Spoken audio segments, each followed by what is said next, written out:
Corruption in the justice system is punishing me for protecting my children. A Colorado cop is accused of his daughter, but it's the girl's mother who had to report to jail. Did you hear that? Colorado police officer accused of his daughter, and the girl's mom is in jail. What? Hang on, I'm gonna share. Oh, I forgot to do that. Oh yeah, hang on. TikTok is probably gonna pause for a second. Maybe, I don't know. I haven't done this in so long. It did.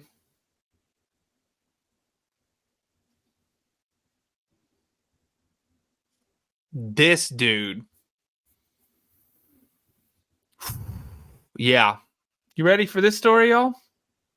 This is crazy as hell. All connected back to a reunification therapist and what the mom says is a what? corruption in the system. We're breaking it down with Colorado attorney Eric Faddis. A retired police officer in the Denver area is accused of his own daughter for years. You're going to burn in hell for that starting one. When she was if that's true, you're going to burn in hell for that. Just 5 years old. He's also accused of assaulting his ex-wife's 2 daughters, whom he adopted. Oh, dear God. I told you this one's going to piss a lot of people off. Michael Hawkins is free on bond right now after being charged with 6 felony counts of assaulting a child and 1 misdemeanor count for child abuse. According to court documents, that child abuse count is connected to an alleged assault that occurred in Costa Rica while the family was on vacation in 2018. Hawkins allegedly held his eldest son underwater while he blacked out. The boy, now an adult, told police he believes the assault is connected to him catching his father allegedly one of his sisters. Rachel Pickrell Hawkins. Oh, hell yeah. You can burn in hell for that. Currently has custody of the couple's youngest sons, ages 10 and 13. She told the Denver Gazette that they had been living in a domestic shelter, but Hawkins is fighting to get sole custody of the 2 boys, and the family has been ordered to participate in a reunification therapy program. The therapy is supposed to help repair the children's relationship with their father. Huh? How dare you? It's supposed to repair the relationship with the guy that allegedly did that? You what? Man, you are crazy as hell. But Pickrell Hawkins claims that the so-called therapy is actual psychological manipulation. I can't say that. Allegedly, he needs a reunification with Jesus. What? Holy hell, reunification with those kind of victims. Like, man, you crazy as hell. You about to reunificate with Jesus. And coercion. She refused to allow the boys to participate anymore, which resulted in her being held in contempt of court. So the mom said, hell no, they ain't doing this. And she got held in contempt of court? Oh, hell. Bruh. How dare you? That is crazy. Sarah, thank you for subscribing. Oh, my mom's in the house. Hey, Mom. This is not the story you want to listen to. My mom is like hella like empath, right? So like if she hears something like this, she's gonna be like, ah! Like crying for like 3 weeks. Mom, come back in like 20 minutes. Come back in 20 minutes and then it'll be okay. Or stick around. Maybe the worst is over. Let's keep going. The judge ordered her to report to jail for several weekends in a row as punishment. Pickrell Hawkins has been documenting her experience on TikTok. She posted this video before she reported to the county jail for the first time. Corruption in the justice system is punishing me for protecting my children. So today I began 7 weekends of jail in the Weekender jail program. Because the Weekender jail program? Stop protecting my children and speaking out about the abuses that have happened to them that have now resulted in oh hell, you got a phone call during the video against my former spouse, and they are 7 counts of felony assault on child by person in position of trust and misdemeanor child abuse covering all 6 of my children, even my adult children. And the judges and the magistrates and the reunification therapists that are... Man, that sounds crazy as hell. Where is this? Colorado. Bruh.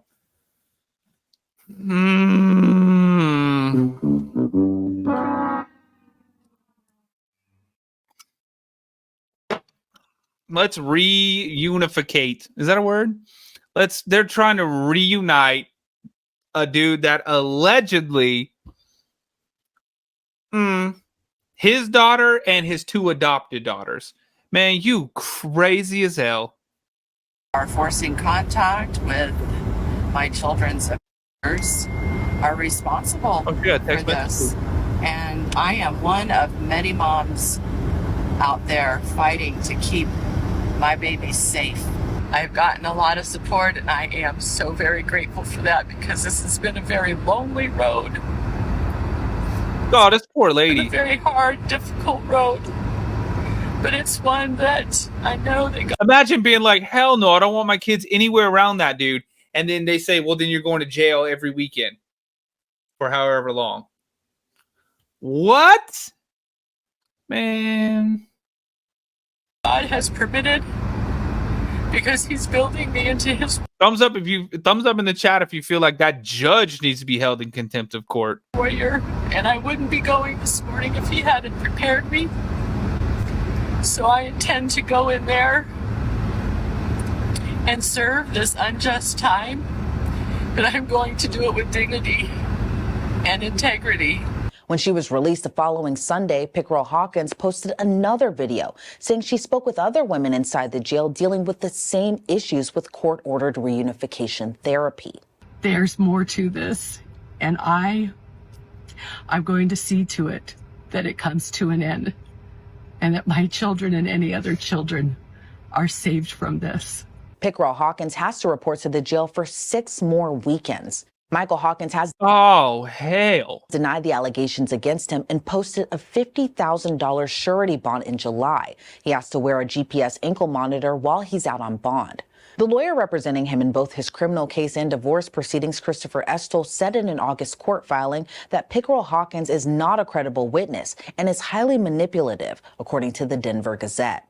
You may be asking, how can a judge consider giving custody of young children to a parent who is currently facing such serious charges? Well, right. The order from the judge came while the investigation into Hawkins was ongoing, but official charges had not yet been filed. The judge wrote in one ruling, the court also notes that no criminal charges have been filed, and the Department of Human Services findings can be based on statements of the child alone with no corroborative evidence. The charges came later that same month. The judge also said that the allegations against Hawkins do not involve the 2 children he's trying to get custody of. That magistrate upheld a ruling from... You what? So he can have custody of the 2 other kids because they're not the 2 kids that he allegedly... Man, you crazy as hell. Why not? You know what? He's not a police officer anymore. Have him go work at Chuck E. Cheese. Have him go work at Chuck E. Cheese, right? None of those kids are going to be the ones that he... But let's get him around kids. That makes a lot of sense. Oh my God, what the hell is wrong with people? Reunification with Jesus. From a previous judge that required weekly 2-hour reunification therapy sessions, some with the father present and some with the boys on their own. Court documents show Christine Bassett is the marriage and family therapist assigned to the case through the Lighthouse Christian Counseling Network. Pickerel Hawkins was accused of interfering with the court-ordered therapy, but she claims that the intense sessions are harming the children. The mother says she has requested the court to allow her to find a different therapist, but says she was denied. She says she arranged for family members to care for her youngest children when she reports to jail for the next several weekends. And Michael Hawkins has made headlines before for a different reason. He was one of the first police officers to respond to the Aurora movie theater in 2012, when 12 people were at the premiere of The Dark Knight Rises. Oh, hell. We talked about that, He y'all. testified during the A long time ago, trial, we talked about recalling that how case. Remember he that? carried a child's body from the theater. Hawkins' daughter told investigators that her father suffered from PTSD after witnessing that horrific scene. And she said that the first time he allegedly assaulted her was later that same year. Hawkins medically retired from the Aurora Police Department in 2018. Again, he has denied all the allegations against him. I'm joined now by Colorado-based criminal defense attorney Eric Faddis. Now, Eric, thank you so much for joining us today. Now, a former Colorado police officer accused of Man, you crazy children, one of which was his ex-wife's daughter who he adopted, but he's free from jail. What's your reaction to that? Yeah, I think an irony that a lot of people are picking up on is the fact that he is charged with assault on a child and child abuse. He is free. He's out. He's a free person. Whereas the mother, who says she's trying to protect her children from him, has now been sentenced to jail for allegedly disobeying a court order. And so a lot of people are saying, "What's going on? How could it be that he's out and she is in jail?" And are you surprised bond was even issued in Hawkins? Yeah, that is crazy as hell. See, Bonbon, long time no see. Jessica, good to see you. Hawkins' case, and that it was just $50,000 given the severity of the allegations against him. $50,000 seems low to me, especially for the nature of those charges. I've seen much less severe charges get even higher bonds than $50,000. Some people have speculated, hey, this person is a former police officer. Did that influence or bias somehow affect the Michelle? Yes, but I think it goes even further than that. Michelle said courts need to do better protecting the children. I think we need to do better protecting the children, and like dads and moms. Me as a dad, oh hell, you better believe if I see anything, man, you know what I mean? Like, I don't even know what I mean. It would be freaking, it'd be something, all right. It would be something. bond and how these proceedings have gone. The jury's still out on that question, but bond is rather low. And what are your thoughts on him being accused of acts against children, one of which, again, was one of his own daughters, but is fighting for custody and sole custody at that for his sons, who he shares with his ex-wife? Yeah, family court judges are definitely have a difficult role, right? They have they're dealing with extremely weighty concerns. It's high emotion in these cases.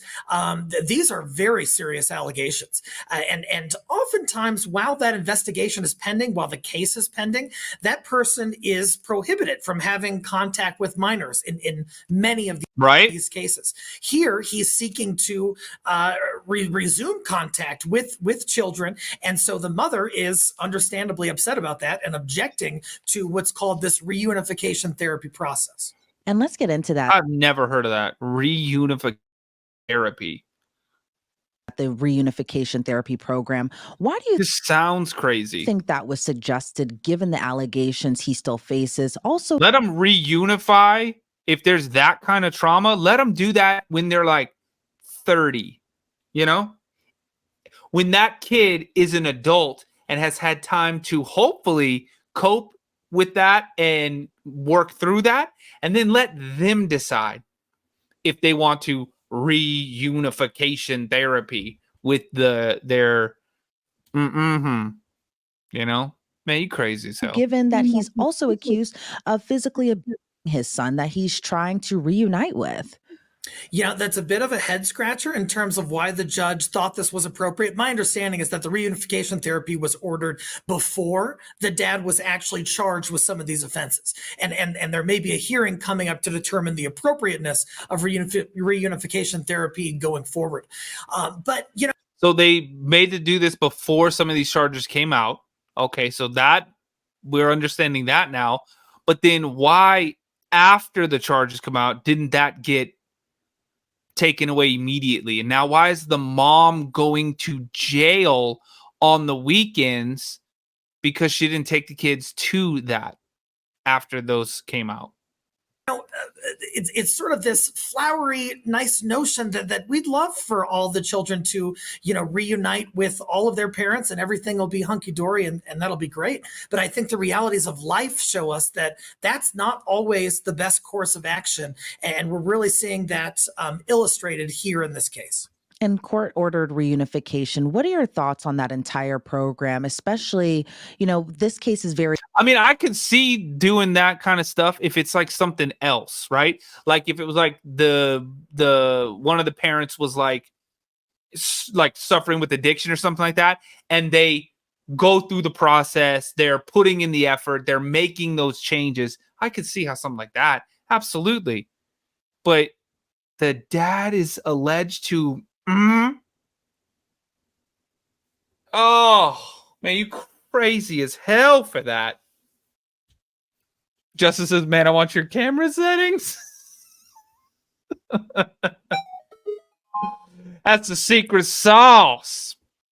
It's just the iPhone, dude. I don't even have camera settings. I just put the back camera, or not back camera, the forward camera on there. Justin on TikTok. Man, I should have done Patrick on TikTok. Damn it. Really dropped the ball on that one. Very unique. I understand maybe how it could work in the cases of two divorced parents wanting to reunite, making sure that their kids are okay. But in this case, with parents, one of which is accused of these horrible acts against children, what are your... Oh, hell. Looks better than my iPhone. Man, you got to get that new iPhone, Justin. No, just kidding.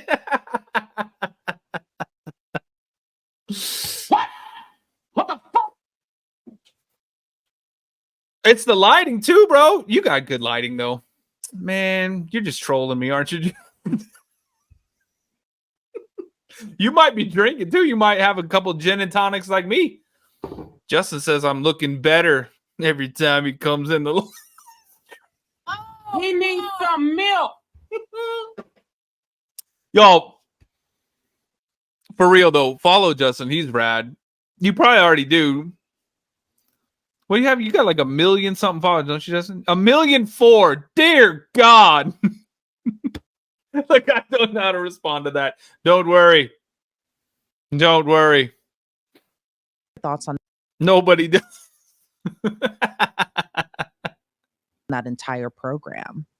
Generally speaking, I think courts should endeavor to rehabilitate, to try to make things better in terms of relationship dynamics where appropriate. But I think there's... Yeah, see that's the caveat right there, where appropriate. This case, I'm not thinking that's very appropriate. Man, you crazy as hell for that.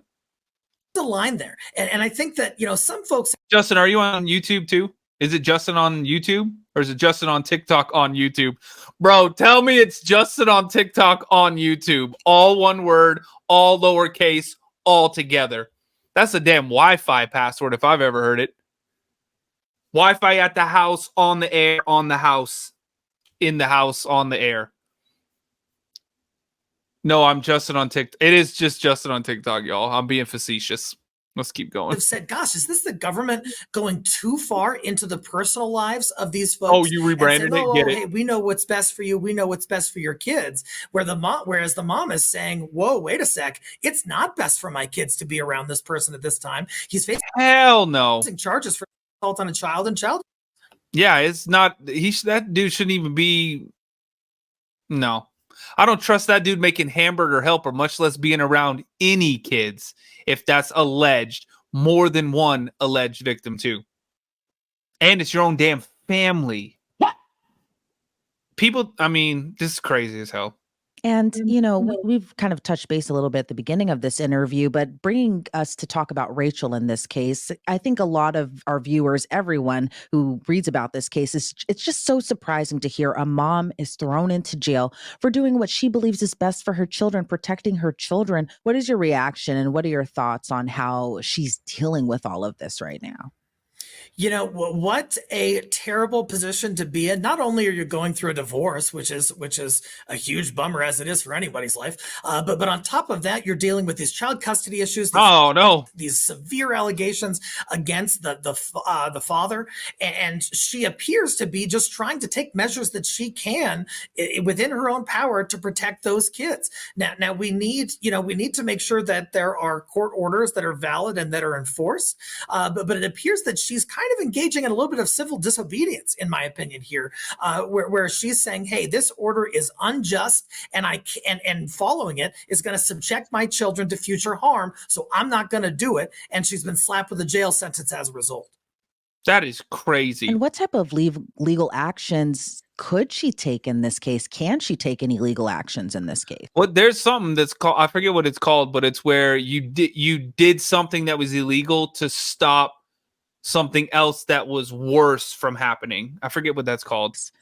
You know, contempt is hard to get out of. Contempt is essentially that the allegation that she knowingly defied a lawful order from the court and that she interfered with this reunification therapy. Sometimes you can challenge contempt on the basis that the order was vague. Sometimes you can challenge it on the basis that she didn't knowingly violate it. Instead, her headspace was somewhere else. She was trying to do something else.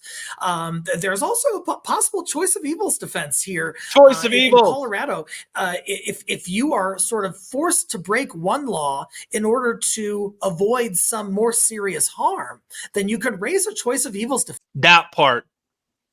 Like when you're on the road and you see somebody driving on the wrong side of the road and you swerve through and like go through some construction cones or something like that. You broke the law by hitting the construction cones, but it's because you didn't want to get into a head-on collision. That's what's called choice of evil. And the judge had other options. And then you don't get in trouble for hitting cones. Besides putting her in jail, the judge could have fined her, could have taken other measures, but he didn't. And so now we're at the juncture where she's defending against this contempt charge and the impending jail sentence. And how much of the children's voices can be heard in this type of case? Is there any possibility that they can go to a lawyer, you know, and I'm just kind of giving a scenario here, go to a judge and tell the courts, you know, I don't want to be near my dad at all. I don't want to be around him. I don't want this. This is not something I want. I agree with my mom. Do you think that's a possibility at all in this case?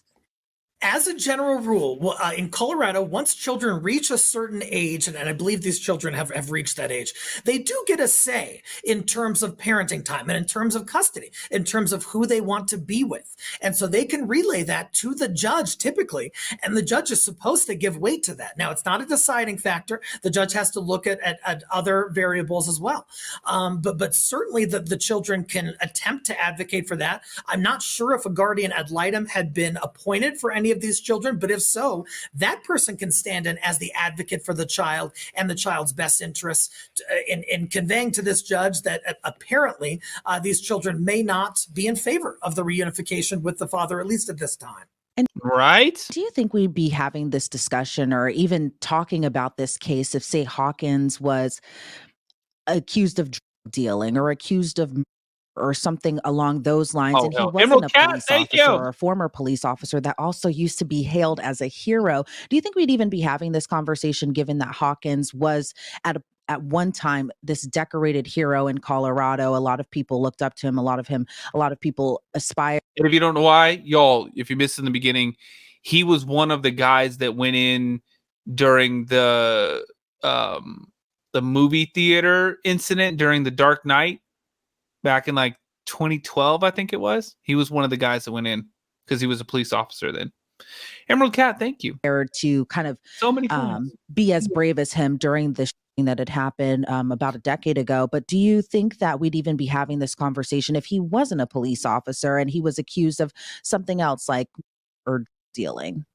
You know, the fact of Hawkins's former career as a police officer, his apparently heroic efforts in the theater Colorado, and then the fact of these very severe inflammatory allegations against him, I think has pushed this case to the forefront. So it's present in our minds now. Whereas if those aspects would have been absent, I'm not sure it would have seen the light of day.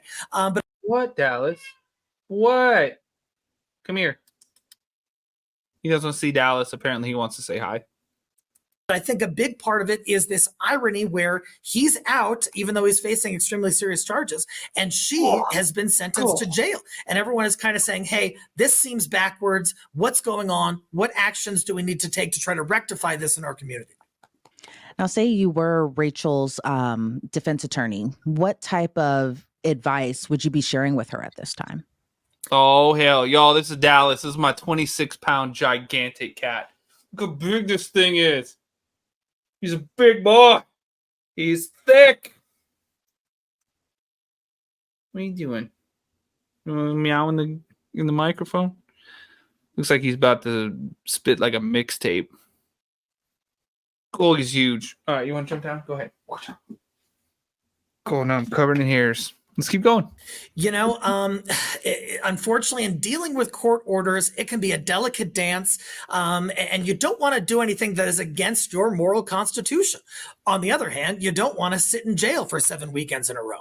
So is there kind of a healthy balance where the mother can still take measures to protect her kids, perhaps filing motions for additional supervision during this reunification process, for receiving medical records and notes in terms of what happened, but also trying to not knowingly defy the court order, or at least get the order changed? Because if she remains obstinate, while it may be a moral victory, Valerie, it's still going to result in her being behind bars at the end of the day, and that's not best for the kids either. And does Hawkins have any legs to stand on when it comes to his fight for sole custody of his children? Do you think that there's any type of way that could actually happen? That would be crazy as hell. It's possible. We've got to understand at this point, the allegations against Hawkins are just allegations, and he's presumed innocent, and he has not been convicted of assault on a child or child with respect to these allegations. And so the judge needs to take that in consideration. My thinking is it might make sense to sort of stay the custody ruling while the criminal case is going on. And if Hawkins beats the case, then certainly there's a strong argument that he should receive some significant portion of custody. If instead he cops a plea or is convicted, that of course changes the dynamic in terms of what's best for the kids and whether they would be safe around him for any period of time. And say he is convicted in the case. I know at this point he is not, but if he is convicted in this case, does he even have legs to stand on there as well too? Like, could a judge force his children to visit him, see him? How would that kind of work? Oh, hell. It appears that this case is a good illustration of it, that there's a trend in those courts to encourage this ongoing contact with both parents, even in light of some very serious allegations. And just because a person is convicted of a certain crime, that doesn't necessarily divest their parental rights with respect to the children. And so I could see a court, even in light of a conviction, moving towards some possibility of contact down the road. Now, these kids may become to the age of majority before that contact would be appropriate post-conviction. And so that may resolve the whole thing, and the kids can decide once they're adults whether they want to see their dad or not. And kind of going back to Hawkins being praised as a hero prior to these allegations coming out, and then he medically retired from duty, and then allegedly his daughter the same year that this happened, and it continued for years. What are your thoughts on just that added aspect of kind of that downfall from hero to he was diagnosed with PTSD from our understanding, and then is accused of these horrible allegations? What are your thoughts on kind of that fall from grace in a way? I think Hawkins' defense team, don't do crazy stuff, will use that as mitigating circumstances. They're going to say, hey, this person made a substantial contribution to this community. It's my understanding that he allegedly brought out a wounded 6-year-old from the theater shooting. And so if all that's true, then he absolutely did make such a contribution. That's significant. The fact that he has PTSD and other issues because of it, and that could have contributed to his behavior, that's significant. Oh, hell, you could tell this dude's a defense attorney. But I think the mother is alleging that this occurred not only after the theater shooting, but also before. And so that cuts against sort of looking at Hawkins with a sympathetic lens. And so we'll have to see kind of how his defense team plays that. But they do have some, cards in their hand that they can play. Well, Eric, I really appreciate your thoughts and your insight into this case. Before we sign you off, is there anything else you would like to add? Just that I think it's healthy to have this sort of public discourse about what's going on in the courts. Sometimes it's so easy for those processes to be kind of siloed and just specific only to the individuals involved, and they never, the case never sees the light of day. I think the fact that we're talking about it, talking about what is the court's proper role, how best do we protect children, how best do we foster ideal outcomes with families. These are all important questions, and this case has got us talking about it.